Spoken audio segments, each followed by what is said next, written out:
How's it going, everyone? Kendon and Dennis here from Victrola, standing here in our lab in Seattle. We're trying something new for you guys. We want to really help you get more out of your coffee at home, so we're answering your questions. Today, we talk about coffee to water ratios, water temperatures, and grind size. Check it out.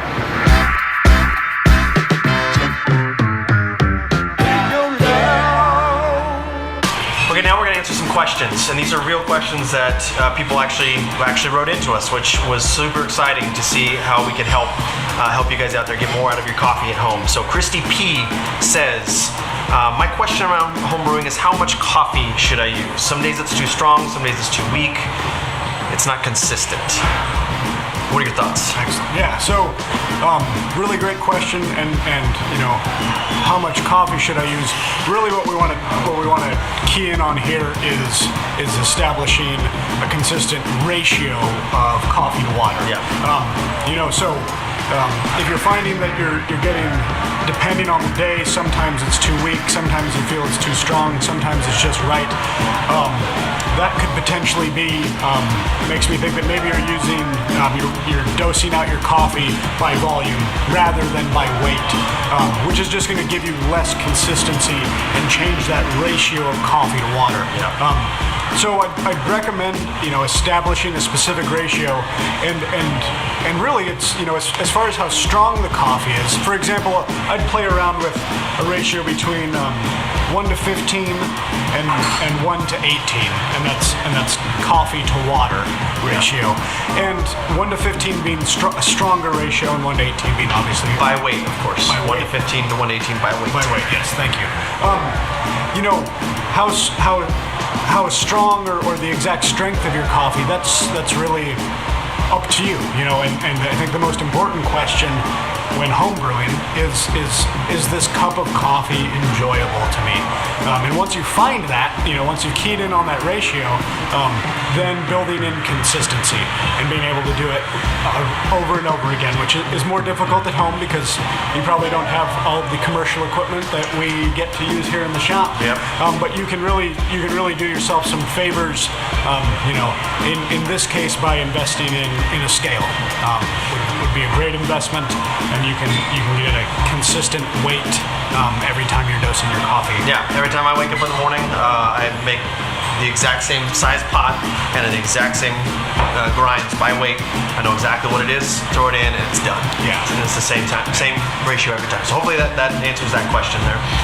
Max B says, when making coffee in a Chemex or other pour over, how long after the water stops boiling should I start the bloom to start pouring?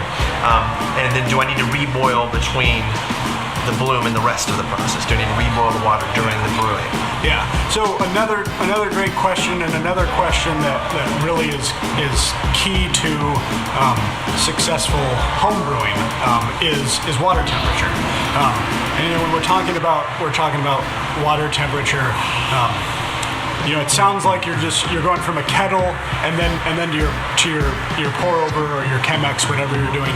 And so if you don't have a thermometer or anything like that to tell you exactly what the water temperature is, what I would do is just take the kettle off of the boil, let it hang out for 45 seconds or so. And what you're shooting for there is a range to be between 195 and 205 degrees Fahrenheit. That's the SCAA, the Specialty Coffee Association of America guidelines.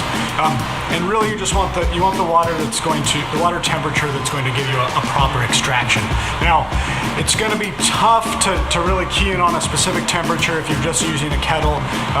If you want to get a little more specific with it, you could get a thermometer that'll tell you. If you want to get really specific with it, you can get a variable temperature kettle that tells you exactly what your water temperature is. I also would recommend, you know, for consistency's sake, if you're doing pour over or Chemex, using a nice kettle that's going to retain your heat, and maybe a gooseneck so you can get a slow, even pour. Yeah. Between the bloom and pouring, as long as you don't have as long as you're not losing a bunch of heat, if your kettle's got a lid on it, I wouldn't really worry about setting it back on the stove during that 30 seconds or 40 seconds or so for the bloom. Just because without a thermometer, you're not going to know how much your water's risen, and you're going to create more variables. And really the crux again of home brewing and coffee making in general is reducing the amount of variables you're dealing with. Yeah, exactly. Really So to sum it up, about 45 seconds off the boil-ish, and if you really want to get technical, get a thermometer. That's a couple of bucks that will really help you make some great coffee consistently. Okay, third question, Eric M. He writes kind of a long couple paragraphs here, and basically he's saying, I've got a good grinder, a good auto brewer, and it even has a digital scale to measure the water and the coffee itself. But he's paranoid that he's not using the correct grind size. So the way we kind of think about it and describe it is, for most, like an auto drip coffee maker or a pour over or even a Chemex, is you're going to kind of start roughly about coarse salts or coarse table salt, like kosher salt sort of thing. So if you take your grind a little bit, take it out, look at it, does it look like coarse salt? That's a good place to start. And then beyond that, ultimately it's really about the taste. Does it taste great? So the way you can taste for this is if it tastes a little bit bitter or astringent, especially if it's a lasting bitterness, or if it's ashy. We got a little too much out of the coffee into some of the unpleasant things, and so it's probably a grind that's too fine. All other things being equal, of course, that's probably too fine of a grind. So we took too much out, it's more like sand, so we need to make it a little bit coarser, more like pebbles. On the opposite side, if it tastes like sour or grassy or really thin, and it doesn't have the good coffee flavors that you are used to and that you enjoy, it is probably under-extracted, or we haven't got enough out of it yet. So that's probably too coarse of a grind. It's too much like pebbles, and it needs to be a little bit finer, more like sand. In general, that's kind of a good starting place, and then you just need to taste it from batch to batch, just to see what that's like and find where it is that you like it best. Here we go, guys.